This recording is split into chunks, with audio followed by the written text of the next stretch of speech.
끌어내리기 위해서 이들은 예수님을 곤란하게 할 질문을 합니다. 그 첫 번째는 가이사에게 내는 세금에 대한 문제였습니다. 이 질문은 예수님을 정치적으로 굉장히 곤란하게 할 의도로 이 바리새인들과 사두개인들이 던진 질문이었습니다. 하지만 그들의 바람과는 다르게 예수님은 그들의 이런 정치적인 질문에 대해서 아주 손쉽게 빠져나오십니다. 예수님께서는 그들에게 가이사의 것은 가이사에게, 그리고 하나님의 것은 하나님에게 드리라고 말씀을 하십니다. 두 번째는 부활 논쟁 문제였습니다. 여기서 먼저 알아둘 것은, 여기서 질문을 던지는 사람은 사두개인이었습니다.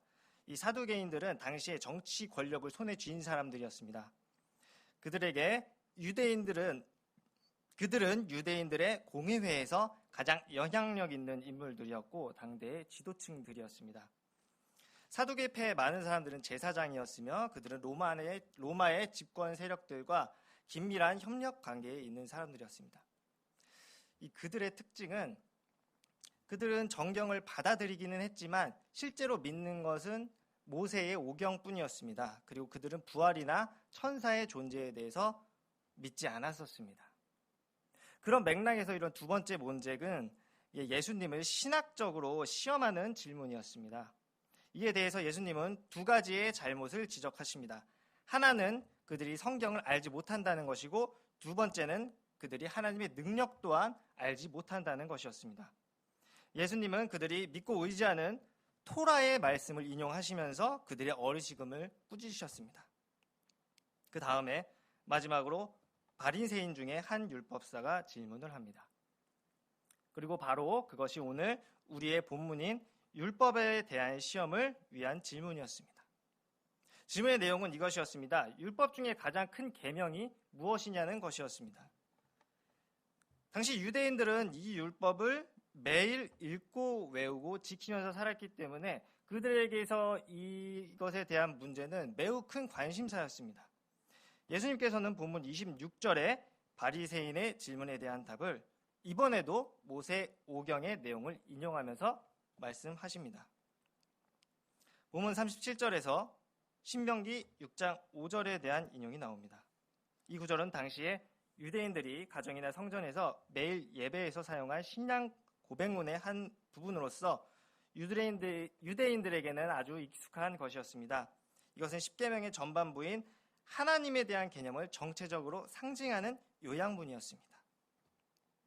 여기 본문에서 마음을 다하고 목숨을 다하고 뜻을 다하여 주 너의 하나님을 사랑하라는 말씀에서 이 마음은 외적인 행위가 아닌 우리의 진심을 다한 의지를 말씀하는 것이고, 그 다음 목숨이란 육체적인 생명을 말씀하는 것입니다.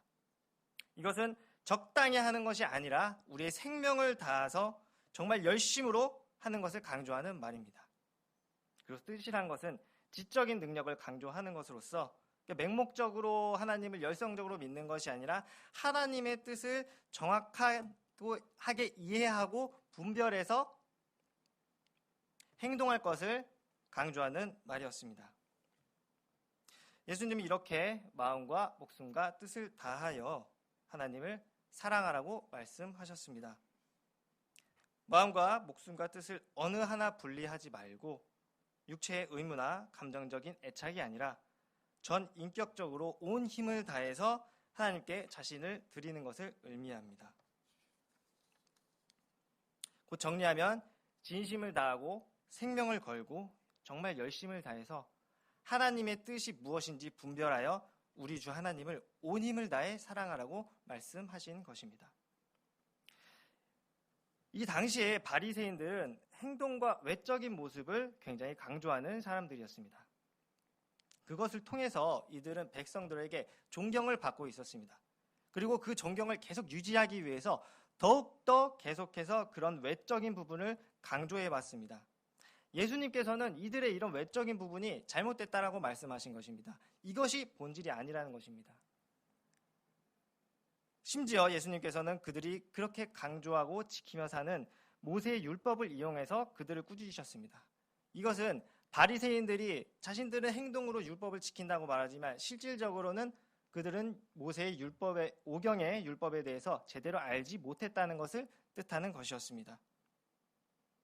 그리고 지금 예수님께서 말씀하신 것은 예수님의 말씀 그 이전에 이미 모세를 통해서 하나님께서 우리에게 말씀하셨던 내용인 것입니다. 그리고 둘째로 예수님께서는 이웃사랑을 말씀하십니다.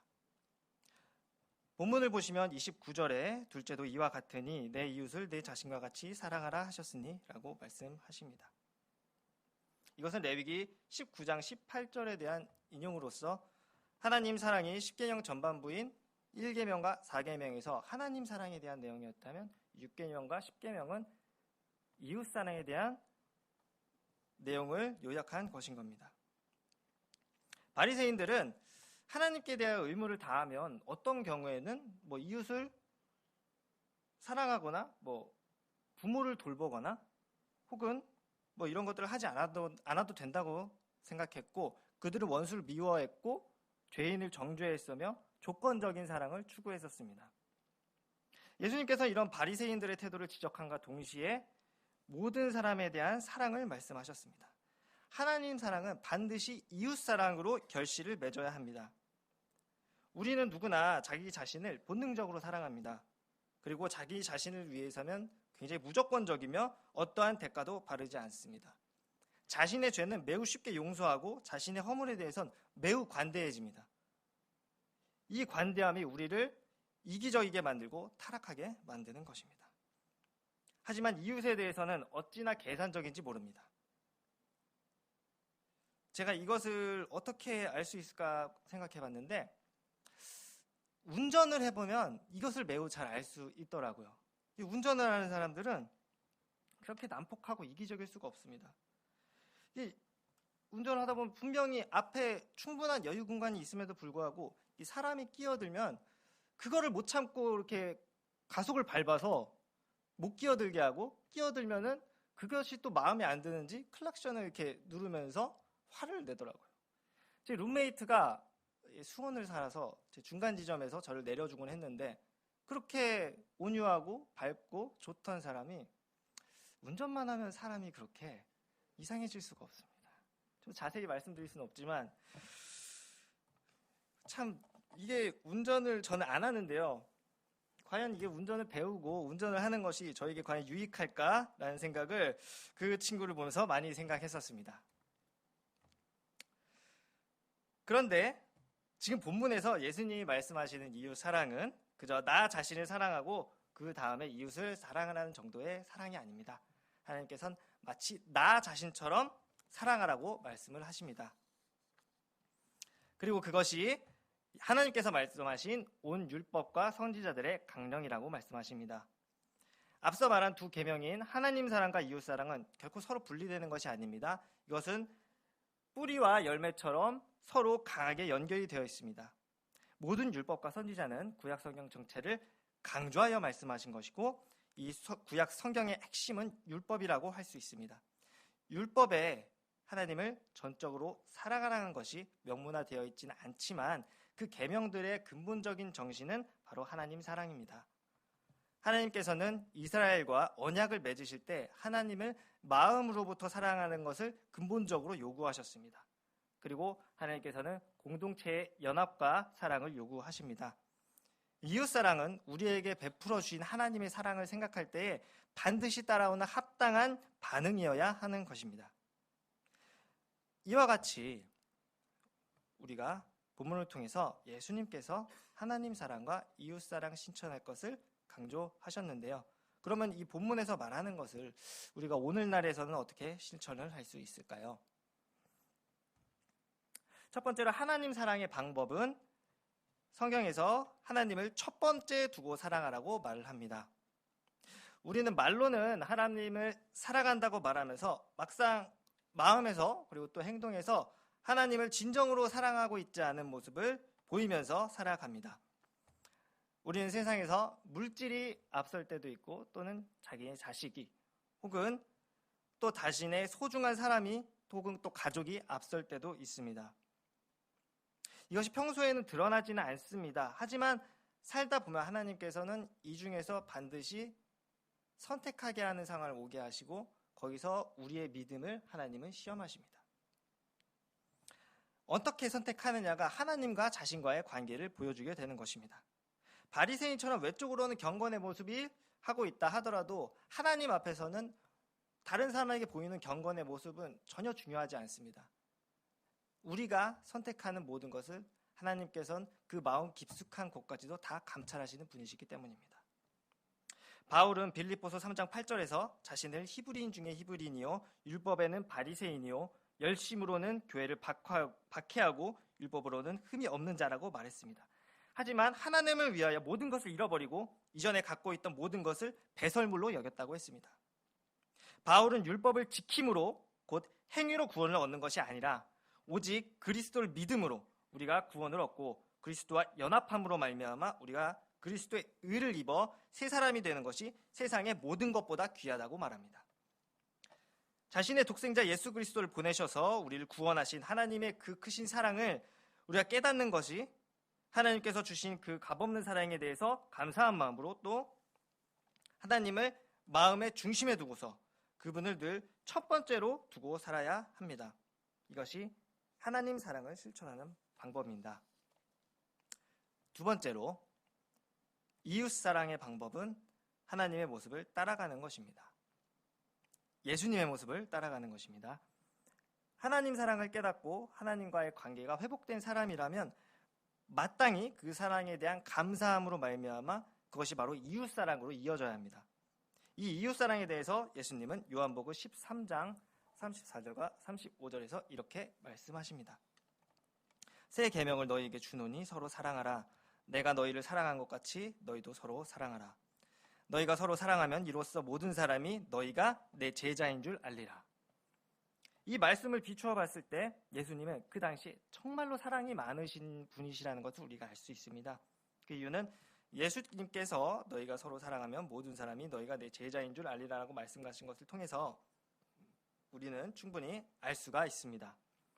예수님은 정말 모든 사람을 사랑하셨고 그 베푸신 사랑이 정말 크셨기 때문에 그 제자들이 서로 사랑하는 모습을 가진다면 다른 모든 사람들이 그 모습을 보고서 정말 이 사람들은 예수님의 제자로구나 라고 인정을 할 만큼 예수님은 정말로 사랑을 하는 분이셨던 겁니다. 그만큼 예수님께서는 사랑의 본을 보이셨고 우리는 그 본을 보이신 사랑을 닮아가는 삶을 사는 것이 이웃사랑을 실천하는 방법입니다. 예수님께서는 이웃 사랑하는 사람의 모습에 대해서 성경을 통해서도 구체적으로 말씀을 하십니다. 마태복음 5장 39절에서 예수님은 참된 그리스도인이 지녀야 할 사랑의 모습을 말씀하셨습니다. 악한 자를 대적하지 말고 오른뺨을 치거든 왼뺨도 돌려대며 고발하여 속옷을 가지려는 자에겐 겉옷도 가지게 하며 오리를 가게 하거든 심리를 동행하고 구하는 자에게 주며 꾸고자 하는 자에게는 거절하지 말고 원수를 사랑하며 박해하는 자를 위해 기도하라고 말씀하셨습니다. 또 사랑하는 자를 사랑하면 무슨 상이 있으리요? 세리도 이와 같이 하지 아니하느냐. 그러므로 하늘에 계신 너희 아버지의 온전하심 같이 너희도 온전하라. 예수님께서는 이웃 사랑하는 사람의 모습에 대해서 이렇게 말씀하신 것입니다. 자, 그렇다면 우리는 이것을 삶에서 실천해야 합니다. 하지만 사실 여기 있는 성도님들 대부분이 이 말씀이 낯선 말씀은 아닐 겁니다. 하지만 문제는 이것을 삶에서 실천하기는 쉽지가 않습니다. 정말 쉽지가 않습니다. 정말 어렵습니다. 사실 마음에 맞는 사람을 사랑하는 것은 결코 어려운 일이 아닙니다. 우리는 그런 사람들을 친구라고 부르면서 아주 잘 지냅니다. 하지만 문제는 세상에 내 마음에 맞는 사람만 있는 것이 아닙니다. 살다 보면 원수 같은 사람도 만나게 됩니다. 그리고 예수님은 이런 원수 같은 사람도 사랑하라고 말씀하셨습니다. 그런데 이것이 잘 되나요? 잘 안 되죠? 저는 아직 원수 같은 사람은 만나보지 못했지만 정말 마음이 맞지 않는 사람은 만나봤습니다. 그 사람인 우리는 죄악된 성품과 악을 행하주는 본성이 우리 생각을 지배하고 있습니다. 예수님께서 말씀하신 이런 사랑의 태도는 우리가 지식으로는 알아도 행동으로 실천하기는 매우 어렵습니다. 그렇기 때문에 우리는 이것을 하기 위해서 바로 기도를 해야 합니다. 하나님께서 주신 은혜의 방편이 바로 기도이기 때문입니다.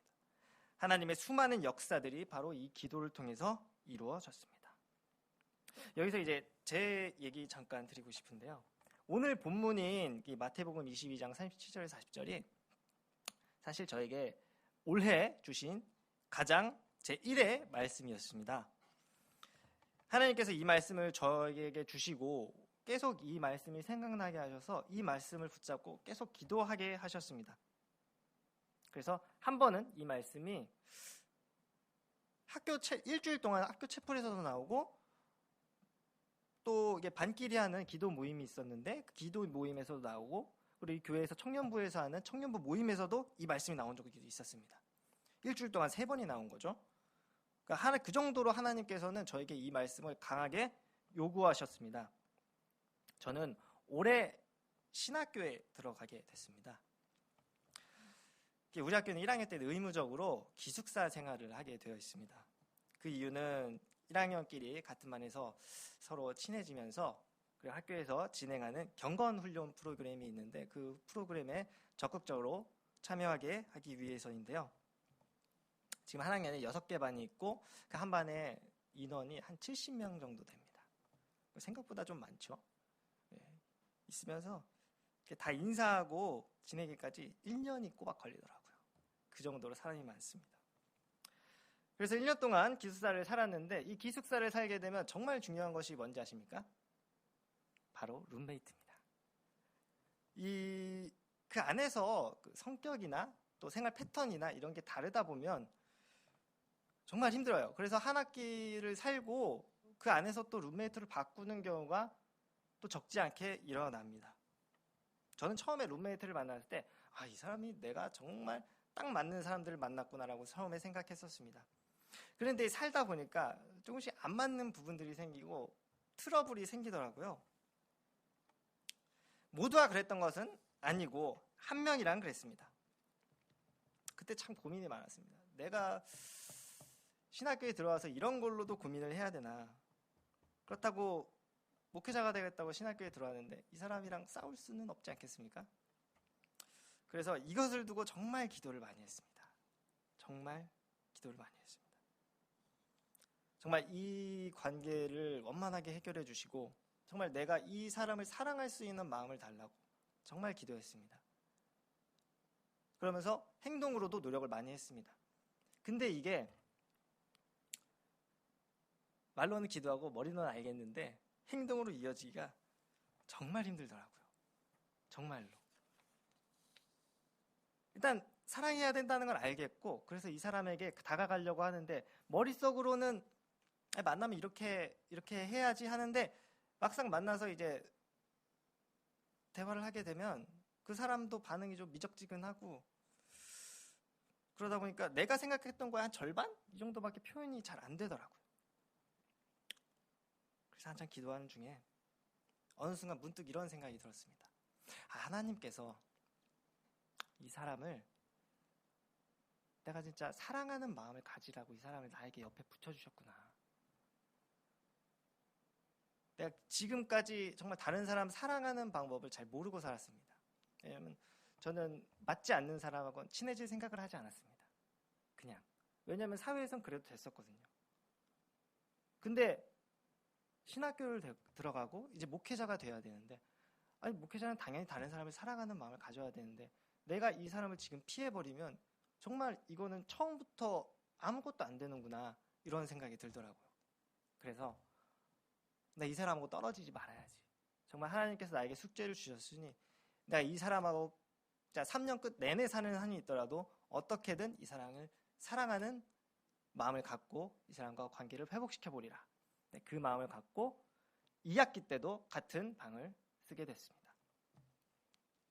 그랬는데 어느 순간 룸메이트의 태도가 살짝 바뀌더라고요. 근데 저는 이게 제가 뭐 노력을 해서 이렇게 됐다? 저는 그렇게는 생각하지 않습니다. 분명 제가 모르는 뭔가 변화가 있었을 겁니다. 개인적인 뭐 태도의 변화이든 경험이든 하나님께서 분명 그 사람의 마음에 뭔가 변화를 주셨을 겁니다. 물론 지금도 100% 좋은 관계는 아닙니다. 물론 더 계속해서 기도를 해야 되겠지만 정말 우리가 다른 사람을 사랑하는 데 있어서 정말 이 간구하는 기도가 선행되지 않는다면 그것은 이룰 수가 없는 것이라는 생각이 듭니다. 물론 하나님께서 그의 마음을 변화시킨 것이 맞지만 일단 제가 그를 사랑하고자 하는 마음이 없었다면, 그리고 그를 2학기 때는 같은 방을 쓰려고 생각하지 않았다면 그 기회조차도 하나님은 주시지도 않았을 겁니다. 하나님은 간절히 구하는 자에게 그 필요한 것을 주십니다. 다른 사람을 사랑한다는 것은 사람의 능력으로는 명확한 한계가 있습니다. 우리는 이 사람의 한계를 넘어서기 힘들어요. 할 수가 없어요. 살다 보면 정말 친해지고 싶지 않은, 친할 수 없는 사람이 있습니다. 근데 그 사람을 하나님께서는 사랑하라고 말씀하시잖아요. 그 사람을 사랑하기 위해선 우리의 능력으로는 안 됩니다. 하나님이 주시는 하나님의 능력으로만 할 수 있습니다. 그렇기 때문에 우리는 하나님께 기도하고 하나님께서 주시는 그 응답을 기다려야 하는 것입니다. 세 부류의 신앙인에 대한 말씀을 드리고 오늘 말씀을 마무리하겠습니다. 신앙인들에게는 세 부류의 신앙인이 있다고 합니다. 첫 번째는 채권자의 자세로 신앙생활을 하는 사람입니다. 이런 사람은 늘 하나님께 이것 주세요, 저것 주세요 하며 말만 하는 신앙인입니다. 두 번째는 일의 결과를 두고 정당하게 요구하는 신앙인입니다. 하나님, 저 오늘 교회에서 이만큼 했습니다. 저 전도도 이만큼 했습니다. 이만큼 하셨으니 이 정도는 주셔야지요. 등가 교환을 원하는 사람입니다. 마지막으로는 채무자의 심정으로 신앙생활을 하는 신앙인입니다. 이 사람은 어떻게 하면 하나님께서 주신 이 은혜에 대한 빚을 갚을까 하는 심정으로 신앙생활을 하는 신앙인입니다. 여러분은 어떤 자세로 신앙생활을 하고 계십니까? 우리는 마지막에 나온 채무자의 심정으로 신앙생활을 해야 합니다. 하나님께서 주신 그 크신 사랑과 은혜에 정말 감사하는 마음으로, 정말 빚진 자의 마음으로 우리는 신앙생활을 해야 합니다. 하나님께서는 우리 사람을 사랑하셨고 그래서 자신의 독생자를 보내사 우리를 구원하셨습니다. 그것은 하나님이 우리를 사랑하셔 주신 정말 우리가 갚을 수 없는 큰 은혜입니다. 우리는 그 사랑에 감사하는 마음으로 하나님을 사랑하고 그러한 마음으로 이웃 또한 사랑하는 마음을 가져야 합니다. 여러분, 갈라디아서 5장 22절에서 성령의 9가지 열매에 대해서 나오는데요. 그 성령의 9가지 열매에서 첫 번째가 바로 사랑의 열매입니다. 이 열매는 하나님의 말씀을 믿고 순종함으로 말미암아 열매를 맺을 수 있습니다. 우리 사랑하는 성원교회 성도님들도 하나님이 말씀하신 사랑을 삶에서 실천하고 순종함으로 이 사랑의 열매를 맺어서 그것을 통해서 주변의 모든 사람들을 주님의 사랑을 전하는 복된 은혜가 있기를 바랍니다. 기도하겠습니다.